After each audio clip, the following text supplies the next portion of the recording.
Famous singer Zubin Garg का इस दुनिया से जाना बेहद दुखद रहा। दोस्तों, क्या आपने वो वीडियो देखा है जिसने हर किसी का दिल दहला दिया, जिसमें बॉलीवुड के दबंग सलमान खान जुबिन गर्ग की प्रेयर मीट में खड़े होकर आंसू पोंछते हुए दिखाई दे रहे हैं? क्या यह सच है कि भाईजान जैसे सुपरस्टार ने असम के इस रॉकस्टार को इतनी गहराई से याद किया कि उनकी आंखें भर आईं?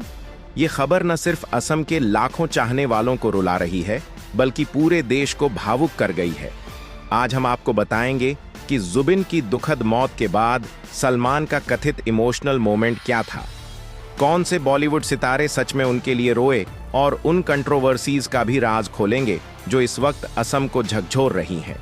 इस वीडियो को आखिर तक देखिए, क्योंकि इसमें छुपी है जुबिन की जिंदगी की वो अनसुनी दास्तां जो आपको कभी हंसाएगी, कभी रुलाएगी और सोचने पर मजबूर कर देगी। सलमान खान हुए इमोशनल जुबिन की प्रेयर मीट में यह वीडियो इंस्टाग्राम, ट्विटर और यूट्यूब पर छा चुका है। वीडियो में सलमान स्टेज पर खड़े हैं और उनके चेहरे पर साफ झलक रहा है वो दर्द जो एक पुराने दोस्त को खोने का होता है। फैंस के कमेंट्स में लिखा जा रहा है कि भाईजान ने इससे पहले कभी इतना इमोशनल रूप नहीं दिखाया। जब उनके मशहूर या अली गाने की रूहानी धुन याद आई तो सलमान की आंखों से आंसू छलक पड़े। एक फैन ने लिखा, सलमान बोले, भाई तूने अपनी आवाज से फिल्मों में जान डाल दी, अब तेरे जाने से दिल खाली हो गया। लेकिन दोस्तों, जितनी तेजी से यह वीडियो वायरल हुआ, उतनी ही जल्दी इसके सच पर सवाल भी खड़े हो गए। असल सच्चाई अब तक सामने नहीं आई है, फिर भी इस टाइटल ने करोड़ों व्यूज बटोर लिए हैं और हर किसी को यह सोचने पर मजबूर कर दिया है कि अगर सलमान वाकई प्रेयर मीट में होते तो वे क्या कहते। दोस्तों, सलमान और जुबिन का रिश्ता बॉलीवुड की गलियों से जुड़ा था। जुबिन ने झूम बराबर झूम जैसे गाने गाए, जिनकी गूंज इंडस्ट्री तक सुनाई दी। सलमान की फिल्मों में चाहे सीधा फायदा ना हुआ हो, मगर फैंस की कल्पना है कि सलमान जरूर कहते, तू असम का शेर था, तेरी आवाज ने बॉलीवुड को हिला दिया। सलमान के चाहने वालों ने उनके पुराने इंटरव्यू शेयर किए हैं, जहां वे जुबिन जैसे म्यूजिशियन की तारीफ करते नजर आते हैं। इतना ही नहीं, बॉलीवुड के कई सितारे भी जुबिन को याद करके भावुक हो उठे। प्रीतम ने इंस्टाग्राम पर लिखा, जुबिन बहुत जल्दी चले गए, उनकी धुनें हमेशा मेरे स्टूडियो में गूंजेंगी। पापोन ने मैसेज शेयर किया, असम ने अपना सूरज खो दिया है, मैं रो रहा हूं। विशाल मिश्रा ने एक ट्रिब्यूट सॉन्ग गाकर लिखा, जुबिन सर, आपकी आवाज अमर रहेगी। अरमान मलिक ने कहा, मैं दुआ करता हूं उनकी आत्मा को शांति मिले। विशाल ददलानी ने दुख जताया, यह खबर दिल तोड़ देने वाली है। जब यह अली आया था उसने हमें जोड़ा था, अब वो खामोश हैं। शान ने पोस्ट किया, एक युग का अंत हो गया। आदिल हुसैन ने असमिया में श्रद्धांजलि दी, जुबिन असम की शाम थे। जुबिन नौटियाल ने लिखा, 18 नवंबर 1972 से 19 सितंबर 2025 तक आपकी म्यूजिक हमेशा गूंजती रहेगी। अनूप जलोटा ने वीडियो मैसेज में कहा, जुबिन का जाना संगीत जगत के लिए अपूरणीय क्षति है। बादशाह ने लिखा, rest in peace bro, Zubeen के गाने हम हमेशा जिंदा रखेंगे। असम के मुख्यमंत्री हिमंता बिस्वा शर्मा भी प्रेयर मीट में आंसू बहाते नजर आए और बोले, जुबिन असम का गौरव थे, हम उन्हें न्याय दिलाएंगे। गरिमा ने कहा, जुबिन हमेशा हमारे साथ रहेंगे और उनकी यादों में हम आगे बढ़ेंगे। युवाओं का कहना है कि जुबिन की पहुंच केवल असम तक सीमित नहीं थी, बल्कि पूरे भारत के दिलों तक थी। एक बॉलीवुड प्रोड्यूसर ने कहा, जुबिन जैसे कलाकार बहुत कम पैदा होते हैं, उनकी मौत ने पूरी इंडस्ट्री को हिलाकर रख दिया है। दोस्तों, जुबिन गर्ग का जन्म मेघालय के छोटे से शहर तुर्रा में हुआ था, लेकिन उनकी आत्मा असम की हरी भरी वादियों में रची बसी थी। उनके पिता मोहिनी मोहन ठाकुर एक मशहूर गीतकार थे, जिनके शब्दों ने असम साहित्य को समृद्ध किया।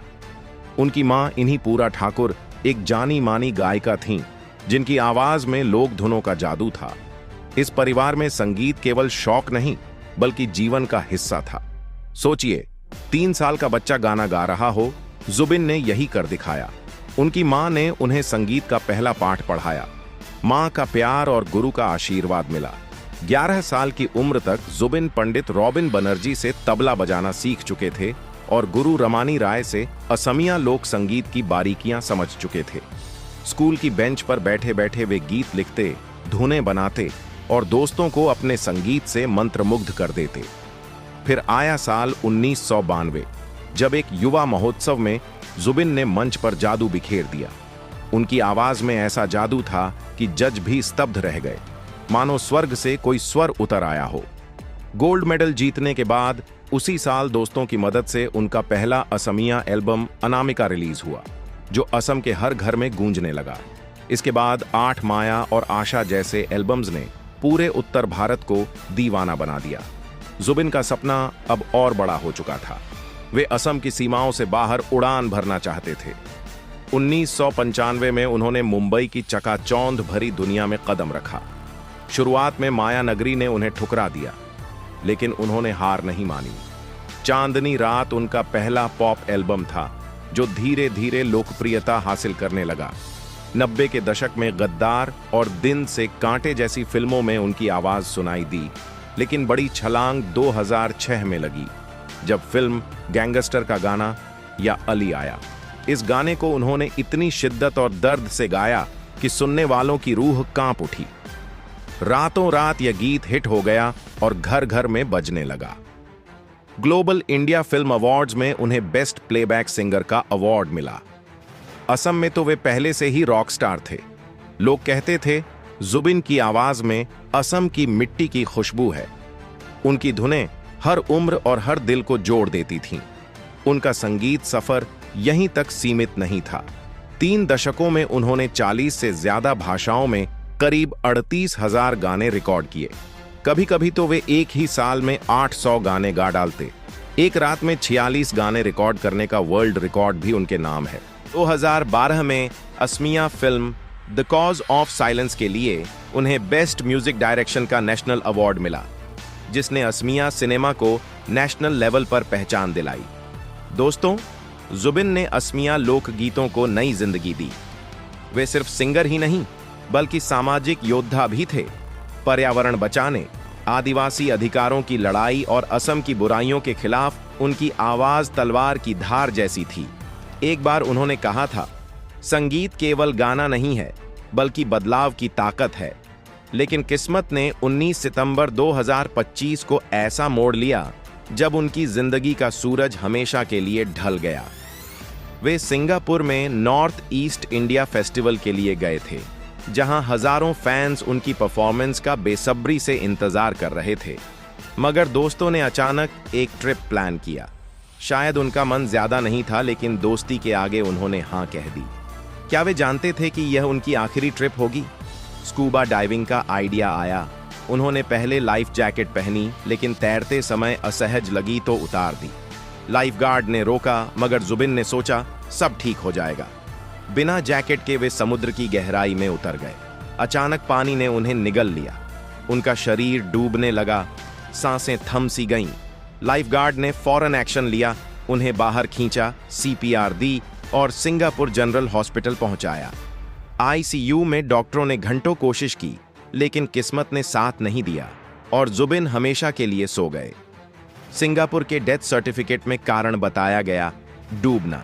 लेकिन दोस्तों, कहानी इतनी सीधी नहीं थी। जब उनकी पत्नी गरिमा सैकिया गर्ग ने प्रेयर मीट में बयान दिया तो सब हिल गए।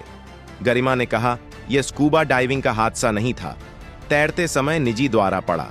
उन्होंने बताया कि पिछले 5 सालों में जुबिन को ऐसे दौरे कई बार आ चुके थे। वो यॉट पर दोस्तों के साथ आराम कर रहे थे, तभी अचानक उनकी हालत बिगड़ गई। गरिमा का गला रूंध गया जब उन्होंने कहा, अगर सेहत का ध्यान रखा जाता तो शायद आज वो हमारे बीच होते। गरिमा के इस बयान ने कंट्रोवर्सी का तूफान खड़ा कर दिया। लोग पूछने लगे, अगर मेडिकल हिस्ट्री पता थी तो उन्हें समुद्र में क्यों ले जाया गया? क्या दोस्तों को जानकारी नहीं थी या जानबूझकर अनदेखा किया गया? मौत के बाद हंगामा और बढ़ गया। एक वायरल वीडियो में दावा किया गया कि मैनेजर सिद्धार्थ शर्मा ने जबरदस्ती जुबिन को पानी में धकेला। असम एसोसिएशन के कुछ मेंबर्स ने आयोजकों पर मिली भगत के आरोप लगाए। फैंस चिल्ला उठे, यह हादसा नहीं बल्कि हत्या है। असम सीआईडी ने तुरंत जांच शुरू की। मुख्यमंत्री हिमंता बिस्वा शर्मा ने सिंगापुर हाई कमीशन से पोस्टमार्टम रिपोर्ट मांगी और असम में दूसरा पोस्टमार्टम कराने का आदेश दिया। मोडीगांव जिले में आयोजक श्याम कानू महंत, मैनेजर सिद्धार्थ शर्मा, ज्योति गोस्वामी और संजीव नारायण पर FIR दर्ज हुई। लापरवाही, कुप्रबंधन, ओवरवर्क और हेल्थ की अनदेखी के आरोप लगे। नारी बहिनी संगठन ने भी शिकायत की कि जुबिन को जरूरत से ज्यादा थकाया गया और उनकी सुरक्षा पर ध्यान नहीं दिया गया। हालांकि गरिमा ने मैनेजर का बचाव किया और कहा, वे अच्छे इंसान थे, कृपया शांति बनाए रखें। लेकिन फैंस का गुस्सा कम नहीं हुआ। रिपोर्ट्स में खुलासा हुआ कि फेस्टिवल से पहले ही जुबिन ओवरवर्क हो चुके थे और उनकी थकान को नजरअंदाज किया गया। फेस्टिवल 19 से 21 सितंबर तक चलना था, लेकिन जुबिन की मौत के बाद उसे रद्द करना पड़ा।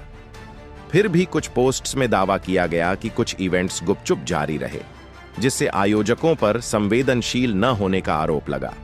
गुवाहाटी यूनिवर्सिटी की स्टूडेंट शिवांगी भट्टाचार्जी पर फैंस का गुस्सा फूटा क्योंकि उसने असमिया कम्युनिटी के खिलाफ गंदी भाषा का इस्तेमाल किया और जुबिन की मौत पर व्यंग्य किया।